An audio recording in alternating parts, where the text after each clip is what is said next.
youth is just so valued, and people don't want to disappear. Like, you want to stay relevant, you want to stay on top of things, you want people to know you, you want the youthful look and all of those things. But and I think when you think about older adults, people think of the changes and disappearing, like not being as important, the gray hair, maybe the wrinkles. And it's just the negative things that are highlighted instead of, this could your latter years can be greater than your former. Like, they could be awesome, but the picture that our society paints is like, oh, it's going to be bad. Hey y'all, it's Kosta. Today I'm here with my guest, Malika Moore, licensed clinical social worker, educator, and founder of Aging and Amazing, a network committed to older adults and strengthening the networks that surround them.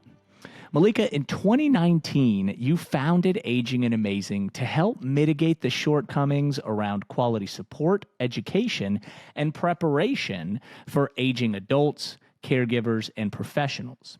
As a licensed clinical social worker, what attracted you to this population? Wow, this population has been with me all of my life. And sometimes when you look back, you see, oh, this has been calling me the entire time. So I say this many times, and a lot of people who know me personally, people call me an old soul. And what if you've never heard that term? It just means you're kind of wise beyond your years. You act a little older than you really are. And I just found myself in situations where I was helping my grandmother help an uncle or a cousin out. Or later on in my life, I had a friend who needed support and help. Or I go to the grocery store and I meet somebody who needs help in a line. And it's almost like I'm a magnet for older adults. So I didn't initially know that I wanted to work with older adults and family caregivers. But when I look over my life, social work was the perfect degree. And a lot of times when people think social work, they think children. But I am so glad that I received the Hartford Scholarship in 2019, and I had to work with older adults because I had some of those misconceptions also. And when I started working with older adults and family caregivers, I was like, this is it. I love this work. And I realized that older adults have a different set of issues and concerns and things that need advocacy. And I found just pleasure and joy knowing that I can be a voice in this vulnerable yet strong population, because there's still so much happening at 60 plus or whenever you put the marker there. Absolutely. When you started working, were you going into people's homes? Were you working with them in like a facility type setting, assisted living? Mhm. How did you cut your teeth on essentially working with people that are aging? Good question. So I started off going into seniors' homes. I will Okay. never forget my last field placement from the University of Alabama. I was in DC for it, and I remember being so nervous. My field supervisor said, "Okay, what are you most nervous about?" And I was like, "How to get on and off the bus." Like, that was my biggest fear. And she said, "Malika, I had never heard anybody say that. Most people are scared about going into a stranger's home or Right. Right. I Exactly. didn't even think twice about that. And I really love the home visits because I was able to really get a picture of how people live and what's going on and what you can hear over the phone versus what you go in and see. And you can really, like, we're constantly assessing to see what older adults need. I later on, by working in the community, I encountered a lot of older adults who were discharged from nursing facilities. And I really wanted to know how nursing homes worked, as I just became curious. What'd you find out? I went to go work there. I said, let me Wow. see what's going on and how they're discharging people. What's the process? I realized it's a different world. It's a different world for social workers. And I learned it. And I had a cutting edge because I had been in the community. So I knew a lot more resources than the average person who had just started only working in a nursing home. And so you can say that I went above and beyond for all of my people who were discharging because I knew what it looked like on the other side when they were in the community. So I did that, working in the community. Then I went on to do psychotherapy. I ran So a home you've visit been program. everywhere. Yeah. But you have to, because Right. of course I'm not quite there yet, but I'm headed there. And Yeah. so I knew in order for me to do a good job, I had to learn what was impacting family caregivers and what was impacting older adults in general. You can read about it, but it's one thing to experience and hear from people themselves. Yeah. And we're going to talk a lot about Aging and Amazing, your company, and also the experiences that you've had. So let me start off by saying that in my experience, Mhm. people either never want to think about getting older or they're afraid of getting older and thinking about it way too much. As a society, why does it feel like we've turned growing old into a punishment? Mm, that's a deep question. I think about it all the time. Yeah. And that's unusual. Like Right. usually I'll just tell you something funny. Usually I'm talking to friends and they'll say someone's 74. I'm like, oh, well, that's not that old. And they're like, Malika, 74. And Right. we're like, no, that's really young. Like, there's still things to do, there's still things to happen. I think we just live in a society where youth is just so valued, Right. and people don't want to disappear. Like, you want to stay relevant, you want to stay on top of things, you want people to know you, you want the youthful look and all of those things. And I think when you think about older adults, people think of the changes and disappearing, like not Right. being as important, the gray hair, maybe the wrinkles. And it's just the negative things that are highlighted instead of, this could, your latter years can be greater than your former. Like, they could be awesome, but the picture that our society paints is like, oh, it's going to be bad. Yeah. And I mean, there's so much life experience. And, you don't really think about how well prepared you are for situations. And as you were describing, sort of entering into this long term care space, into using your social work background, like you had to go through all those different settings, through all of those different experiences to understand what it meant to get older. The Right. same exact experience that you got with working day in and day out with certain individuals is the same life experience that somebody that's worked in a specific industry or raised children or has, served in military, whatever it might be. Like those things are, you can't teach them. You have to experience them. Right. And I always find it to be rather disheartening when people discredit individuals who are aging for the value that they can bring, especially to solving problems and making decisions. Yeah. Yeah. Yeah. Why do you think that is, though? Why do you think that we cast some of those, we cast people of a certain age aside and don't? I mean, I'm sure it's probably stubbornness. I'm sure you and I are probably close to being the same age, and we can reflect back on when our parents were like, don't do this. And we're like, what do you know?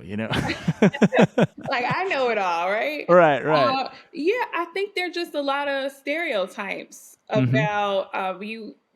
People automatically think old age and they think dementia, Alzheimer's. They think all of these things that are very important, but that's only a piece Right. of aging. And, it just, I'll never forget, when I was completing my internship, I my supervisor asked me a similar question, like, why do you want to work with older adults? And I said, well, they're a vulnerable population and they need advocacy. I said something to that nature. And she stopped me and had me examine why I thought they were vulnerable. Because whether I knew it or not, there were some stereotypes tied up in there, even in something that Absolutely. sounds so noble and great and like the right answer. I had some thoughts in my head that they need protection. And the truth Right. is, not all older adults need protection.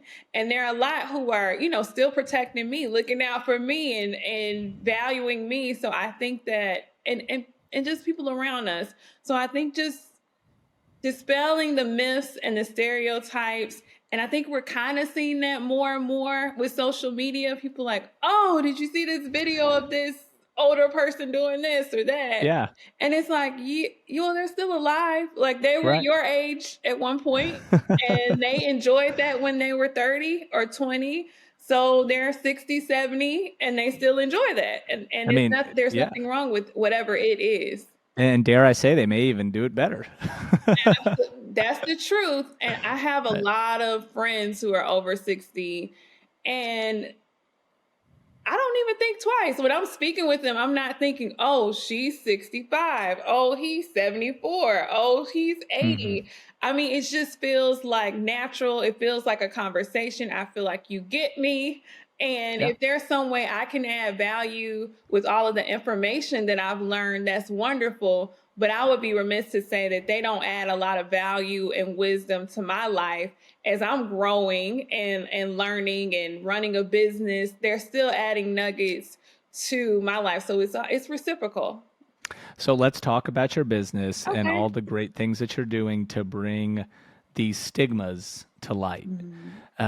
Aging and Amazing is focused on bringing joy into the aging process, not only for aging individuals, but the communities around them. Right. What methods are you using to help eliminate the stigmas, isolation, and separation associated with aging?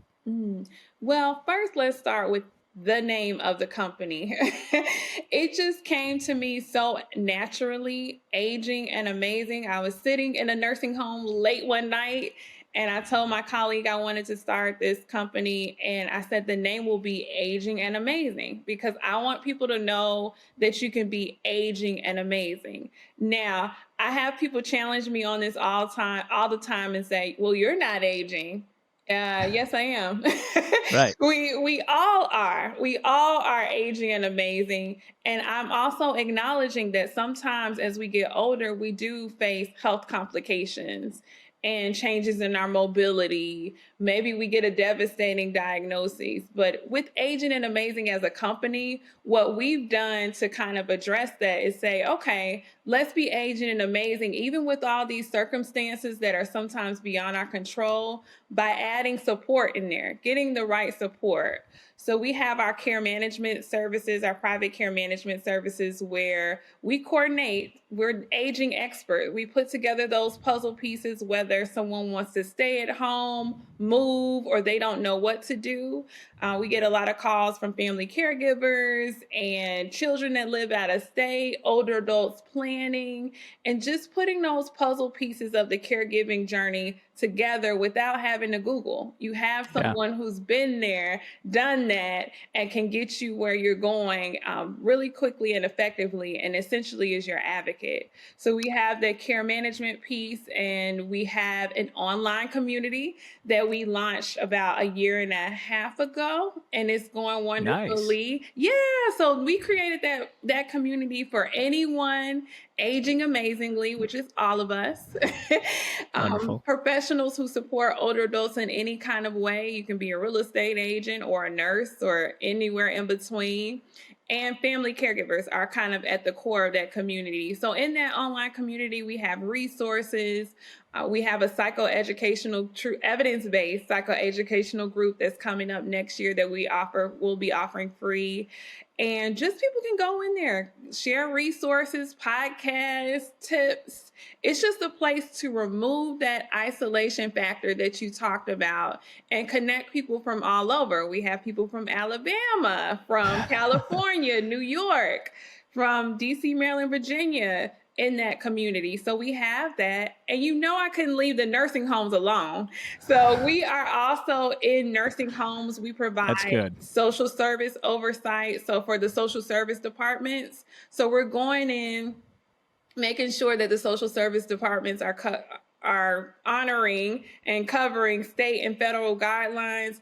And I'm really, really big about making sure that the care for our older adults is more than a checkbox. Nursing Right. homes can move really, really fast.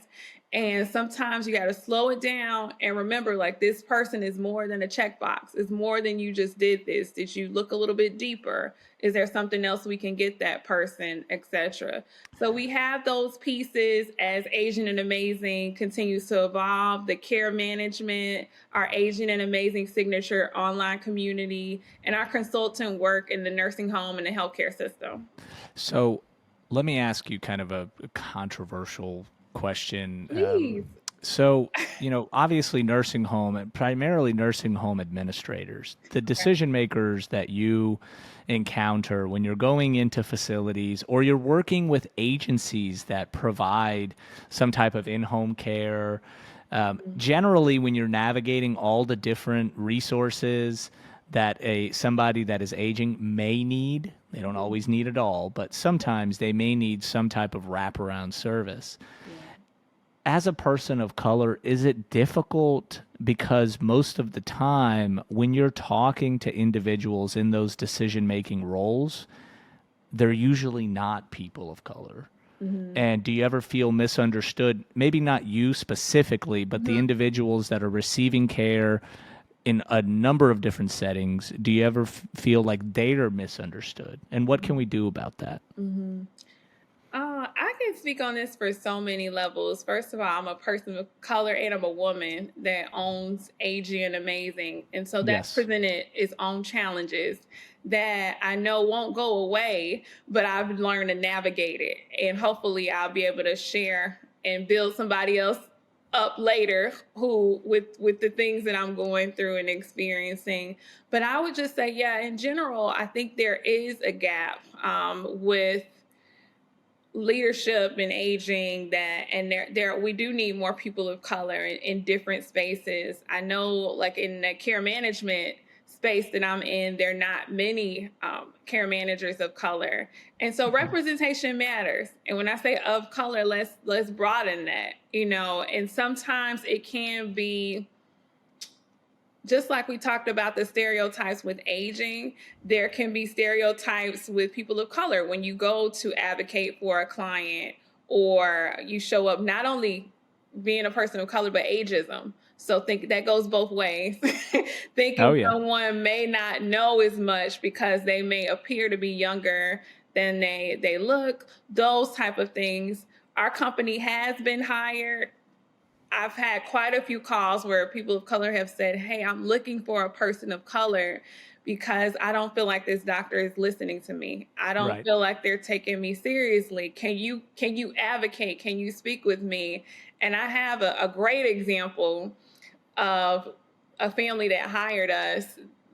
It was a similar situation where they felt like the healthcare staff was not listening and they felt their race had something to do with it. And that's a big kind of allegation. So Right. they hired me. I went out. They did not know that I was the care manager. They assumed I was a part of the family because we all looked alike. Oh, goodness And gracious. I was able to see firsthand and hear firsthand what the doctors were saying and how they were interacting with this person. And then I introduced myself and they were like, whoa, whoa, whoa, whoa, whoa. So Yeah, they where are you messed up. from? Yeah. And so we ended up getting the hospital advocacy and everyone involved. And it was just a very emotional event. By the end of it, I think all of us were in tears because it was clear that there was some mistreatment. And so Yeah. I can imagine if there's one family like this, there are many. And I'm not saying that you have to be a certain color to get the job done, but what I am saying is there are barriers, and it is helpful to have a mixed array of people that you can choose and select from that are knowledgeable and happen to be maybe a woman or a person of color or somebody that's in a minority group. Right. I think a lot of people forget that we all age, right? It doesn't matter what skin color you are or what nationality you are. Absolutely. We all have, and it's interesting in preparation for the show, I was thinking about some of the kind of the LGBTQ individuals that end up getting older. I guess the point that I was, the thing that I was thinking about in terms of referencing was everybody has lived a different life. Yeah. And if you're talking about receiving care, not necessarily just aging in place, but just receiving care in a number of different settings, your life and your background has a lot to do with what that care looks like. Yeah. And we are so, as you were saying, in terms of going fast and breaking things, that doesn't just apply to nursing homes. It applies to pretty much the long-term care space as a whole, because it's a crazy industry. It's a very difficult industry to be in, and it's so compartmentalized that we don't take enough time to really look at the person and say, what does this person want? Mm-hmm. Instead, we're looking at it from a systems point of view and saying, how do we optimize this system to work and serve the most amount of people possible without making it person-centered? And I think that's where we have to start. And obviously, representation matters. So. It does. And kudos to my long-term care nursing home people. Like, obviously, I can't stay away. I said I would never work in a nursing home. Like I said I would never, and I'm still there, and I love it. And that's great. I think that nursing homes have unique pressures. I worked in a nursing home during the pandemic, and I experienced the trauma of seeing people die and losing residents at a higher rate than we're used to, and losing colleagues even. And so it's hats off to healthcare workers. And I know that we have some good people in those spaces, and they're just doing the best that they can with the resources. But I'm glad that, they're hiring companies like Agent and Amazing to come in, and because I think we realize that there's a gap and we're all trying to make healthcare better. Yeah. So let's talk about ageism, because you spoke on it earlier, and obviously ageism cuts both ways. It does. It's not just for people that are elderly, but also it's for people that are young. Yes. So I want to talk about an educator who has completely changed the way I look at aging and ageism. Her name is Ashton Applewhite. Mm-hmm. She's one of the first people that brought to my attention the importance of the words we use around aging, and how saying old isn't necessarily a bad thing. Mm-hmm. For so long, I was afraid to say someone was getting older. And I'm curious how having these conversations can help us have a happier aging process. Mm. Well, as social work 101, you meet the client where they are. I'm telling you, because first of all, social work has softened me so much. I think before I became a social worker, I probably was a bit more judgmental than I should be. I think I can say that openly. And then I became a social worker, and I started to meet so many people, and I realized you can never say never. You don't know where your life what unpredictable things will happen in your life, and you need somebody to show compassion. So meeting people where they are is basically seeing the terms that they're comfortable with. Now, this is going to be a strange example, maybe not, but I had a client who was 98 years old, and we were going through the demographic form, and I was asking her what was her race. We were going Black/African-American, blah, blah. And she was so upset when she heard Black/African-American, and she said she wanted color. And so I'm like, oh, okay, so let's talk about that. Like, let's talk about what is upsetting you about this form. She was 98 back then. So she grew up in a different era. So I think we had to talk about that. I couldn't get offended because she wanted to think a certain way, or that's how she was raised.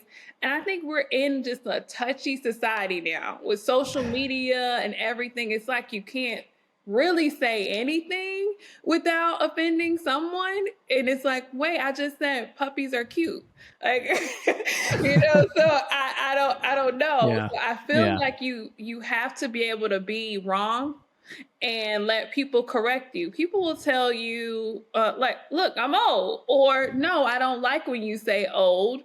Or my biggest one that I get called on about out on a lot because I was raised in the South is please don't call me Mrs. Like, please don't call me Miss Mary or Miss.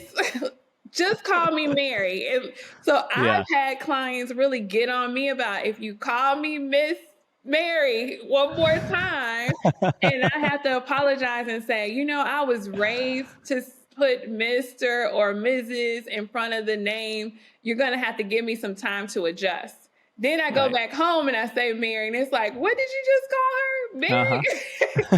It's Miss Mary. So I don't know if I'm answering your question, but I'm saying No, you I'm are. sticking with social work 101, which is meeting the client where they are. It's good to be up and educated on what's new and what's, like someone told me this morning, culture, like what's going on with the culture. They told me culture eats strategy all day. So staying up with the culture and what's going on, but also knowing that, for example, just because I'm African American, I can't speak for every African American person in the world. So just Exactly. knowing that you have your space and then giving people an opportunity to correct you, because we will get it wrong. I promise you. That's the one promise and guarantee I can make, and let people tell you what they prefer.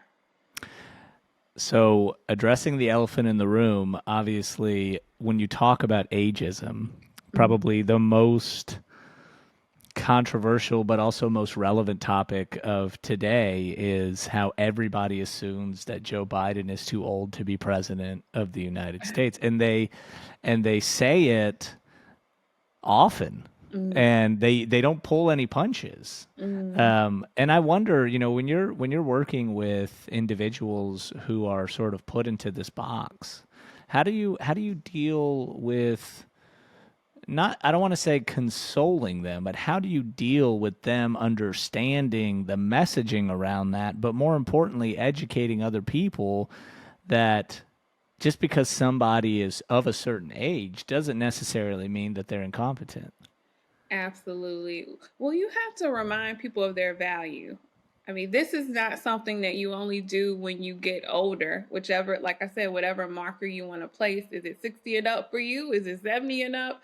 But you want to remind people of their value. And a lot of times, if we could just be completely honest, our values in our work. It's what school you went to, what's your career. Like those are the things that people ask about first. And so even when people retire, it's a hard time because they lose friendships sometimes. You may not like the people you work with, but you're seeing them every day. Like it's just this Yeah. social engagement that you have there that's gone. And then you have the younger people coming in. So there was a time when you were the number one this, or like climbing the ranks, and now technology has changed and the way you do this has changed, the way you market has changed. So just keeping up with these curves, and sometimes just saying, letting it go and say, okay, I'm going to let them have it. But I can still contribute by adding that historical value, by realizing that I have more strengths and talents outside of my work.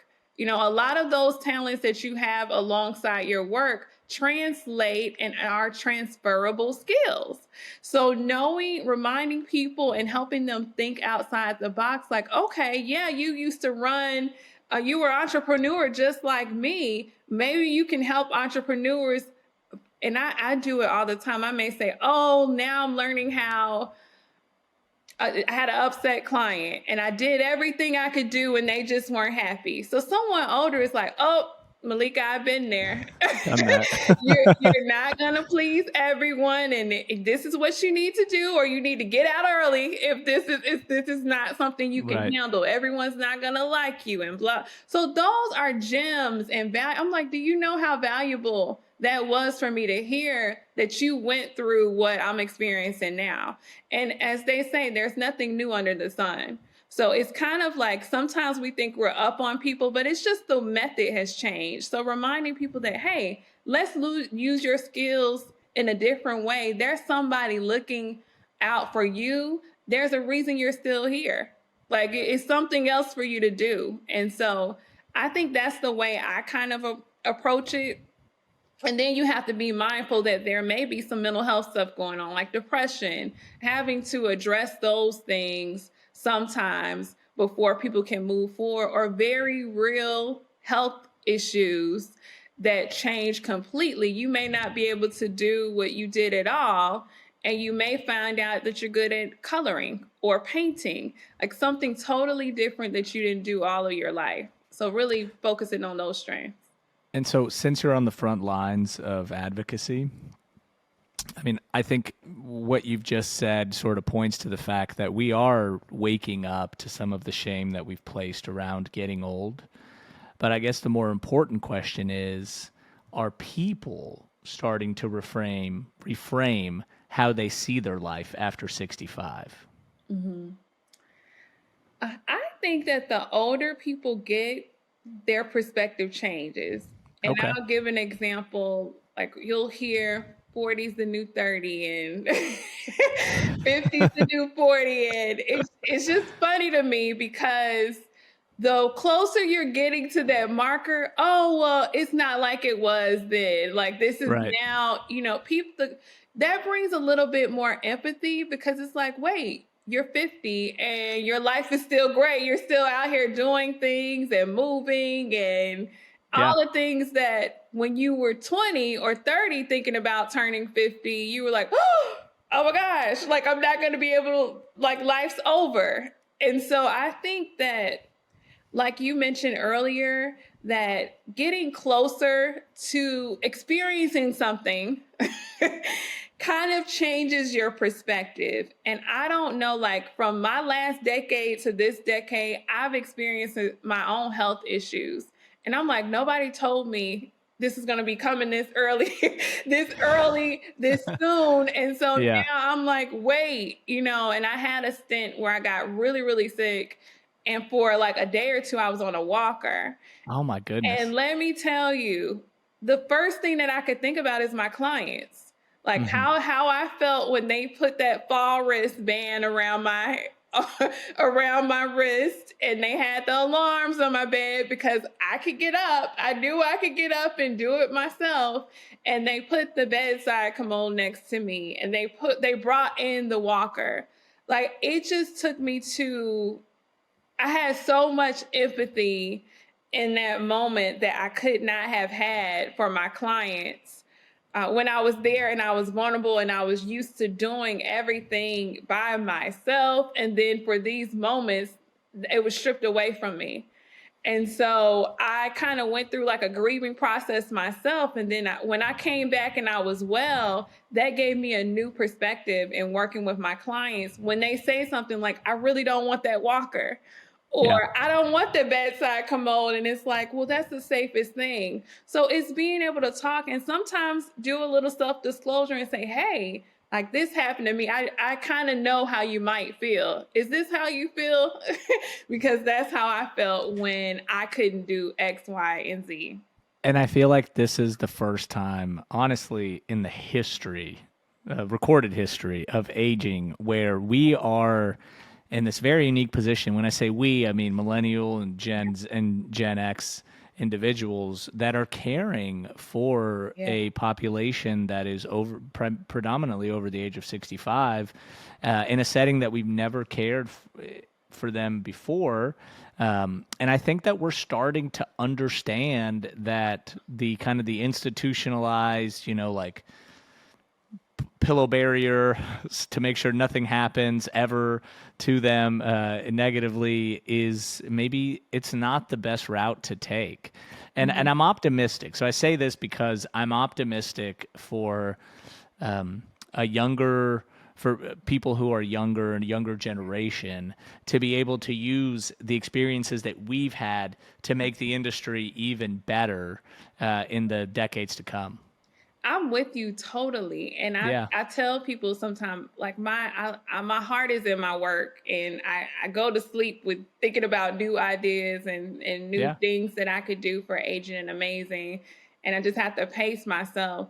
But I mean, I'm invested in this. My parents are over 65. I have, my grandmother, I have I'm getting towards that age. So I'm invested in building up the person that's under me, because as of now, I don't know who will be there to care for me. And I want it to be somebody who's passionate, who's not just who goes in the room. They don't know me, but they're saying, hey, take care of Malika more. I want to make sure she has everything and she's not just a checkbox.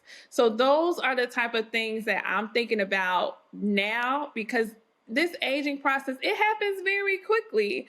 And And don't get me suddenly, wrong, we have some younger clients where things just happen where they're probably they need our help and our support and our guidance, and just being sensitive to that, and keeping someone dignity and remaining humble, because we never know where life will take us. We just yeah. can't predict.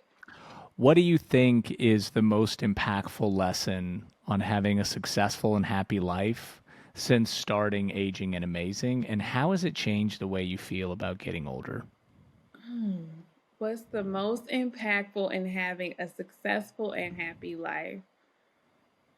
I think what I've learned is gratitude and being in the moment that you're in. I'm very much a planner, and sometimes to my own detriment.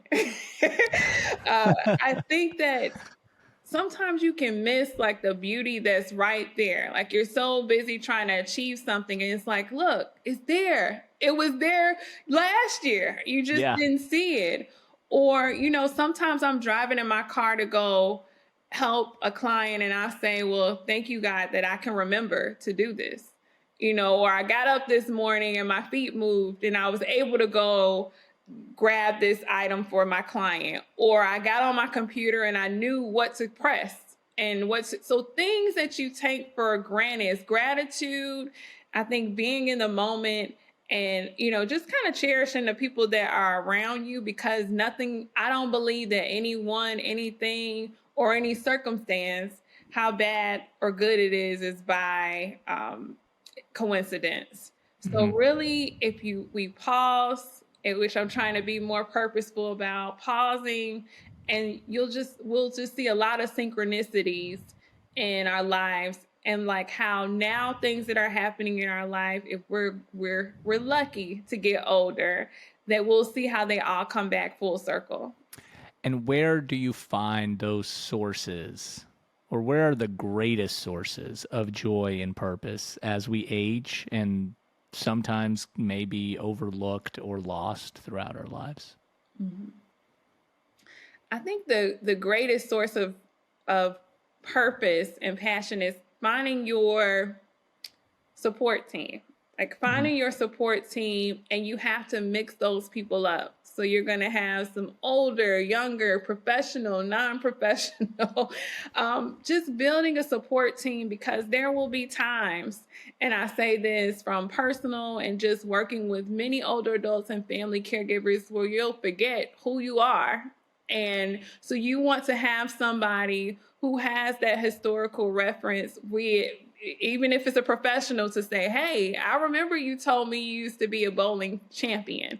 And, Sure. so have some people around you who can lift you up and surround you, because there can be moments where your health issue may get the best of you, or that birthday coming up another year, or you've lost friends because you're getting older. Not that many people are around that you're used to. The world's changing. So building your support network so you'll know what's there, what's available, and be it informal or formal, just having people around that you can reach out to, even if you're like an introvert, that you can reach out to when and if you need. Yeah. So, one more question, and then we're Yeah. going to wrap up. Since you've worked in this industry for so long and you have a company, Aging and Amazing, that works with individuals that are a part of the long term care industry, could you speak on your interpretation of how families, let me ask that in a better way. Okay. Do you ever find that people just can't seem to afford the services for them to be able to age in place age in a facility, age in general, and how do you mentally navigate that issue when you don't have the money to be able to pay for the care that you require? Right. Hey, that I wish I had a magic wand because Right. healthcare is expensive. Healthcare is expensive, and there aren't there isn't a one-sided answer to this. So there are Hmm. resources if you don't have enough money. If you have a lot of money, there are resources there. Then you have that, well, you worked all your life to kind of pay for not those vacations you were dreaming about, but Right. sometimes your health care. And then you have the people in the middle who have just enough money, not enough to get the resources that are for those who are lower income, and not they don't have the excessive money that someone's very wealthy has.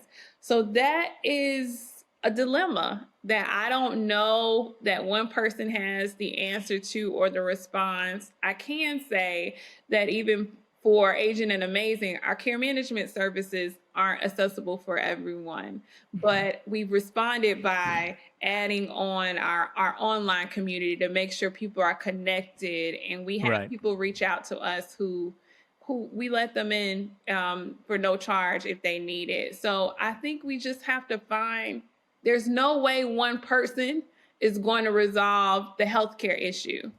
And in order to keep businesses running, you have to charge something. So it's kind of, and even to help the people that are most needy, you have to charge something. So Of course. it's a major dilemma. And I think that Agent and Amazing is taking it on. I'm passionate about it. I did not come from a wealthy family, not wealthy in money. Let me clarify. Not wealthy in money and finances, but I think that it's something that's near and dear to my heart that I think about all the time. And sometimes you have to gather the resources to be able to help the people that you're able to assign to. But I just say, just start somewhere. In every state, there's a department of aging. You can start there. And I would say for my quote unquote younger people, I'm like doing air quotes under the table. It's to start planning now, because even if you have Medicaid, like if you have to go to a nursing home, that money has to go to that nursing home. You can't. Right. So start planning now for getting Long-term care older, insurance. long-term care. Start planning now, even caring for your parent. Like, okay, Yeah. can I put money aside or something? Do what you can now. Reach out to someone who can support you. And I guess it ties back to getting that support system together, because the more you know, the more you can navigate this expensive and intricate healthcare system of ours. I'm going to say one more thing. I think, just from my own experiences, I've been doing this for about 12 years now, working in this industry for about 12 years. And my grandfather, he was in a nursing home, and that was my really my only experience as a young person with long-term care prior to working in the industry. Mm-hmm. And I will say, when I look at the individuals that I work with Mm-hmm. that provide direct support to people, those are the people that should get the opportunities to start companies. Those are the people that actually understand. Just like when you were talking about how some people can't access your case management service, but you weren't like, okay, well, that's fine, I'll just focus on this market share. You actually said, no, I'm going to make sure to develop something so Yeah. that everyone can gain access. Yeah. That's the difference between somebody that's a venture capital firm or just a VC that's going to invest money into something that's going to move the needle in terms of profit, Yeah. versus somebody that's going to look at the holistic aspect of aging and say, okay, we're doing good here, Right. but we have to do better in this area. We have to do better all around, because it's not just one size fits all. We have to have a very creative component, because that's what you do day in and day out. It's the entire through line of this conversation. Right. There is no one size fits all, but Aging and Amazing may be the one company that can fit all those sizes. I'm trying, I'm trying to build it out. And like I said, I have personal experience and I have my professional experience that leads and guides me. And one thing about clients, they can tell when your heart's in it. Hmm. And so I've had to develop as a social worker and a business owner, and the two hats can clash Sure. plenty of times. But I believe that I'll be able to evolve this business because when I look at people, I see myself, I see my mother, I see my grandmother, I see my cousin, and I'm wishing that I can make a difference. And so at one point, I thought I could save the world. But now I just want to be trusted with the portion that's given to me, the talents and skills that were given to me. So when I close my eyes, I can say I tried and that, I helped as many people as I could while I was here. So we always like to end the show with a call to action. Okay.